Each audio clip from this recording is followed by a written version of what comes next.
Balade justement dans Obernai, c'est le sujet qui nous concerne tout de suite et qui mieux qu'évidemment notre spécialiste professeur pour vous y emmener. C'est la balade de mon ami Jean-Sébastien Petit-Demange. Fais-nous découvrir Obernai. Ville éminemment touristique que celle d'Obernai, ville que Vincent adore puisque nous sommes au carrefour de la route des vins et de la route de la choucroute.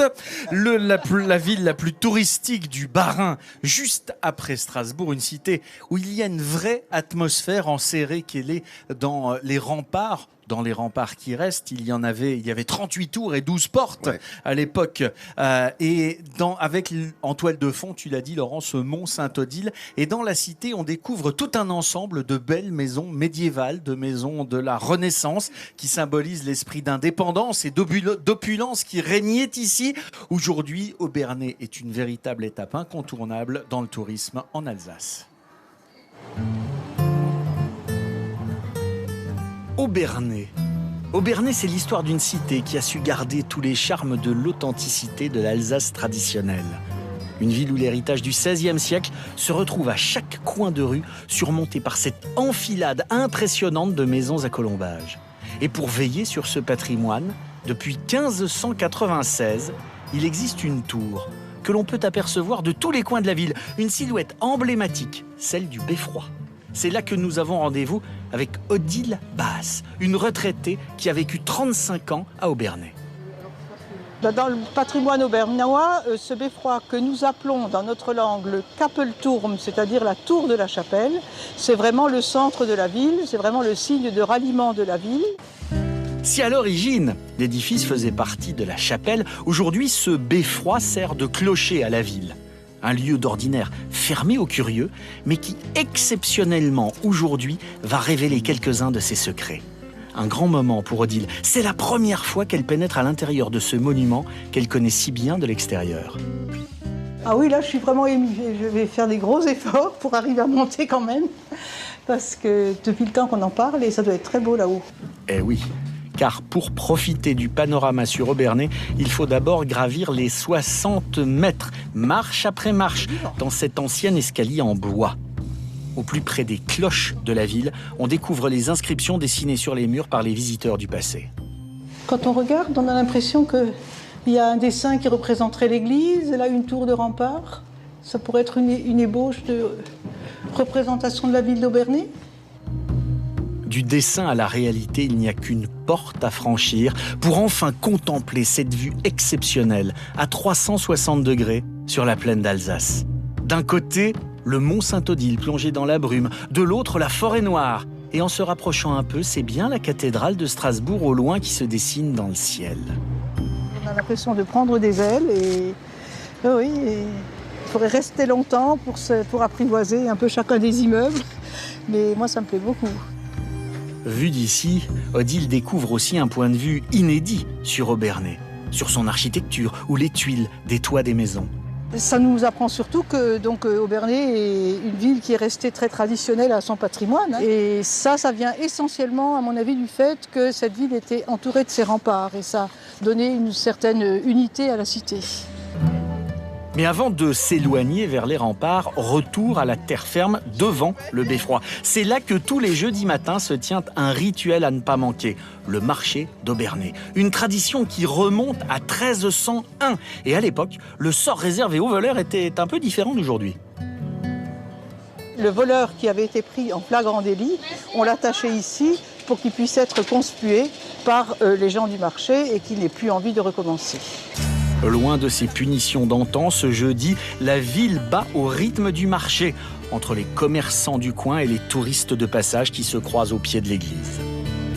Vous avez beaucoup de gens de passage qui viennent parce qu'ils ont entendu parler du marché et qui veulent justement des produits alsaciens et des produits qu'on ne trouve pas ailleurs.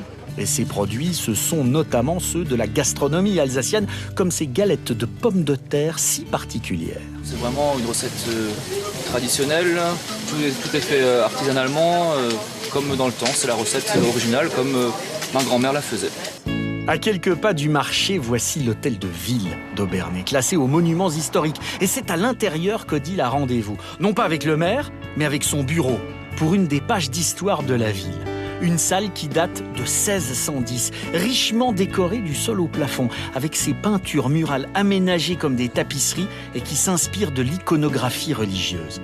Étonnant pour une pièce qui a servi tour à tour de conseil municipal et de tribunal.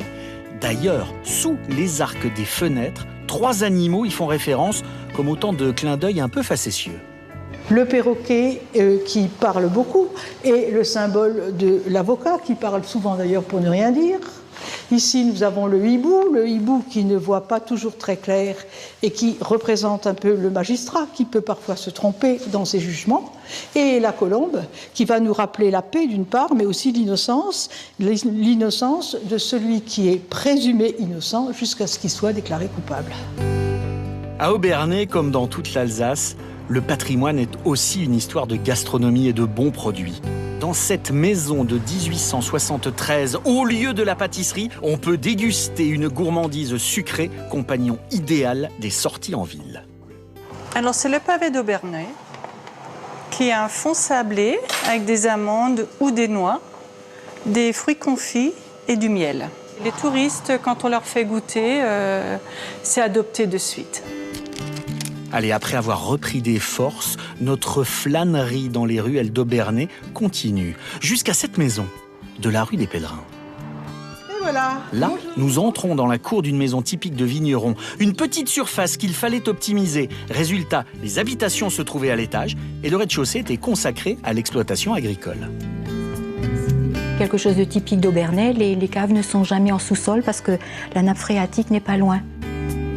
Cette maison d'enfance, qui date de 1581, Monique Ferrer la tient de son grand-père. Alors, la restaurer et maintenant y vivre est pour elle bien plus qu'une fierté. J'ai voulu garder cet aspect que j'ai connu quand j'étais petite fille pour témoigner un petit peu de la façon dont les gens ont vécu pendant des siècles. C'est la continuité de la famille et je m'y sens bien. Conserver, siècle après siècle, les traditions et les vestiges des ancêtres. Voilà comment, en traversant les époques, Obernai a su conserver cet aspect authentique. Le drapeau alsacien peut flotter tranquillement sur les remparts médiévaux. Ils encerclent la ville et continuent aujourd'hui à la protéger du temps qui passe. Obernai qui a été une cité d'une grande richesse au XVe et au XVe siècle, qui a été un des membres les plus influents du Décapole, cette association de 10 villes d'Alsace qui voulait s'affranchir du pouvoir des seigneurs et du pouvoir de l'Église. Et alors justement, à Obernai, il y a une famille extrêmement importante qui a donné quand même au calendrier liturgique 10 saints, qui a donné un pape, qui a donné des évêques, c'est les Éticonides, qui seraient également les ancêtres des familles royales et impériales d'Allemagne, d'Autriche et de France. Et tout a commencé ici, à Obernai, au VIe siècle, avec Adalric, troisième duc d'Alsace, et son épouse Bereswinde.